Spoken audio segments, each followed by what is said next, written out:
Welcome to my YouTube channel ఎగ్నా educational zone. AP ఉద్యోగులు మరియు పెన్షన్లకు సూపర్ గుడ్ న్యూస్.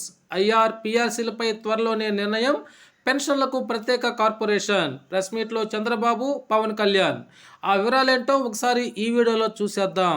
చూసే ముందుగా ఫ్రెండ్స్ ఎవరైనా ఇంకా మన ఛానల్ని సబ్స్క్రైబ్ చేసుకోకపోతే వెంటనే సబ్స్క్రైబ్ చేసుకొని పక్కనే ఉన్న బెల్ ఐకాన్ టచ్ చేయండి. తద్వారా నేను పోస్ట్ చేసే సమాచారం అందరికంటే ముందు మిమ్మల్ని తినడానికి అయితే అవకాశం ఉంటుంది. అదేవిధంగా వీడియో మీకు నచ్చినట్లయితే ఒక లైక్ చేయండి.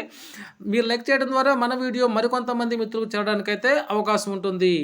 ఇక విషయానికి వచ్చినట్లయితే గత 5 ఏళ్ల పాలనలో ప్రధాన వ్యవస్థలన్నీ విధ్వంసమయ్యాయి. ముఖ్యంగా ఉద్యోగులు, ఉపాధ్యాయులు తీవ్ర ఇబ్బందులకు, అవమానాలకు గురయ్యారు. వారి గౌరవాన్ని పునఃప్రతిష్ఠింపజేసి పూర్తి అనుకూల వాతావరణంలో వారు పనిచేసేలా తగు చర్యలు చేపడతాం.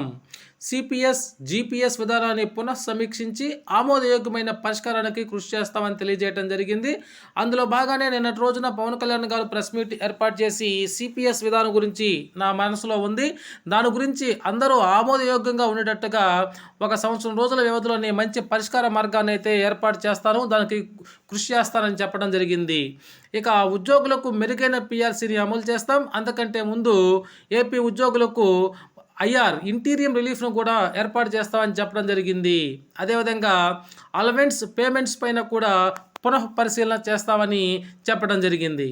ఇక రాష్ట్రంలోని ఉద్యోగులకు మరియు పెన్షన్లకు ప్రతి నెల 1వ తారీఖునే జీతాలు మరియు పెన్షన్లు చెల్లిస్తాం.